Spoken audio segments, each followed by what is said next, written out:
बंधूंनो आणि भगिनींनो, मार्मिक संवाद न्यूजच्या माध्यमातून मार्मिक कट्ट्यावर आपण संवाद साधत आहोत आमचे सन्मित्र माननीय श्री विश्वंभर नारायण काशीसाहेब यांच्याशी. काशीसाहेब, तुमच्या आजपर्यंतच्या अनुभवावरून आम्हाला एक उत्तर हवं आहे की वातावरणामधलं प्रदूषण आणि भूजल पातळी यांचा परस्पर संबंध काय आहे का?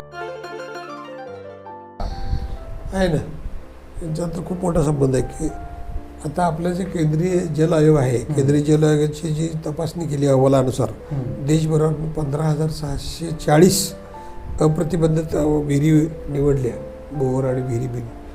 त्यामध्ये मुक्त उधळ भूजल निरीक्षणापणे आपण पाण्याचे नमुने घेतले, रासायनिक नमुने, आणि त्याची पाहणी केली. त्या परीक्षणाद्वारा संबंधावर एकत्रित केलं, त्याचं असं दिसून आलं बरं का, ह्या ज्या भूजलामध्ये कॅल्शियम कार्बोनेट CaHCO3 या प्रकारचं असते व सोडियम क्लोराईड NaCl हे दोन असतात केमिकल्स त्याच्यामध्ये, म्हणजे क्षार असतात. आपल्याला पाण्यामध्ये येऊन आता आम्ही नळाला बघितलं, बोरचं पाणी वापरतो, ते नळ बंद पडतो, क्षार आतनं भरून निघालेले बघितले. ते सोडियम क्लोराईड आणि हे क्षार होतात. तथापि इतर प्रकारचं पाणी, इतर प्रकार पण अजून दूषित आढळते. ते विविध मानवी प्रदूषित क्रियालाप या ठिकाणी खराब झालेल्या म्हणजे बेकायदेशीर सांडपाणी व्यवस्थेमुळं जलरासायनिक वातावरणातील स्थानिक पातळीतील बदलामुळे असू शकतात. तसेच उच्च क्षमतेचे क्षार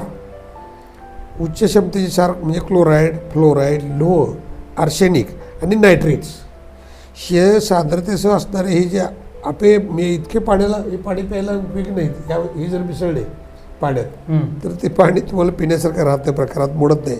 आणि मग असे पॉकेट्स आपल्याकडे महाराष्ट्रात आणि देशात पण आढळून आलेत हे प्रदूषण झाल्यामुळं. हे आपण पाण्याचं म्हणतोय, पण पाणी किती प्रदूषित झालं आहे ही ह्या केमिकलमुळं कळून येतं की एवढं मोठं हे पाणी प्यायला अपेय झालं आहे. आणि म्हणून हे जे केमिकल आहेत हे मानवी आरोग्याशी निगडीत आहे. म्हणून त्याचा पेयजल म्हणून आपल्याला प्रतिबंध करावा लागतो. पाणी प्यायला वापरता येत नाही, ते उपयोग होत नाही.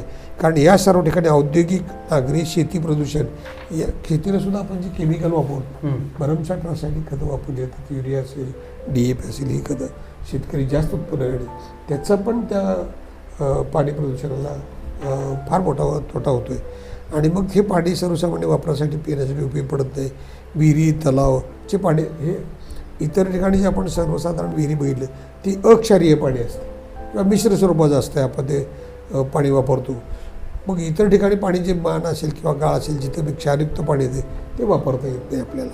आणि मग म्हणून आता आपल्या तुम्हाला उदाहरण सांगितलं की पंढरपूरच्या उघड्या गटाराच्या असताना जे पाणी वेगळं मिळायचं आज वेगळं मिळतंय.